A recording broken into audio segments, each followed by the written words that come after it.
అక్కడ చేను దగ్గరికి వచ్చాను. ఒక చేను దగ్గర సుబాబు, చేను దగ్గర ఏమో అది బియ్యం వడ్డీ ఉంటుంది కదా, అదొకటి. మళ్ళీ ఇది మీరు సుబాబు ఒక చోటు ఉంటుంది. ఇక్కడైతే బోర్ కూడా ఉంటుంది రోడ్డు పక్కన. బోర్ అయితే మీకు లాస్ట్ వ్లాగ్ లో చూపించా కదండి. బోర్ అక్కడెక్కడో స్తంభం ఉంటుంది, అక్కడ మీకు కనపడదు.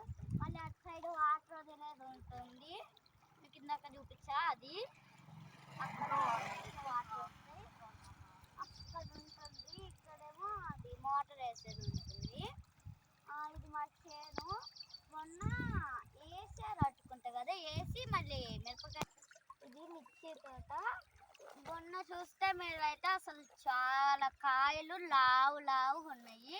లావులు అంటారు కదండి, ఆ కాయలే అసలు. మొన్న అయితే ఇప్పుడైతే కొయ్యటం కోత వచ్చింది. మొన్న కోత బాగా వచ్చి మిరపకాయలు బాగా వచ్చాయి. ఇప్పుడు ఏంటంటే అదే కానీ ఇప్పుడు కొయ్యటం అయిపోవచ్చింది, కోస్తున్నారు. అప్పుడు ఎక్కువ కోసేసరికి ఇప్పుడు తక్కువ అయిపోయి ఇంకా లేవు.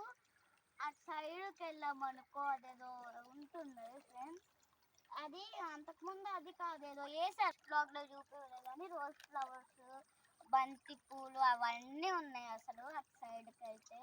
అప్పుడు పట్టేశారు కాబట్టి అవన్నీ ఉన్నాయి. అక్క బాబు చేయను. ఇవాళ ఏంటంటే మేము కార్ వేసుకొని వచ్చాము. కార్ ఇంటి దగ్గర పెట్టి తాతయ్య బండి వేసుకొని వచ్చాము. రోడ్డు మీద అని చెప్పా కదండి, ఇదే రోడ్డు మీద. ఇదైతే హైవే వేసుకుంటా, అసలు హైవే. రోడ్స్ మీద అన్నీ తిరుగుతాయి, అసలు గీదలు ఆవులు ఏముండవు. రోడ్డు పక్కనే ఉంటుందని చెప్పా కదండి, ఆ రోడ్డు పక్కనే ఉంది సేమ్ అంతే.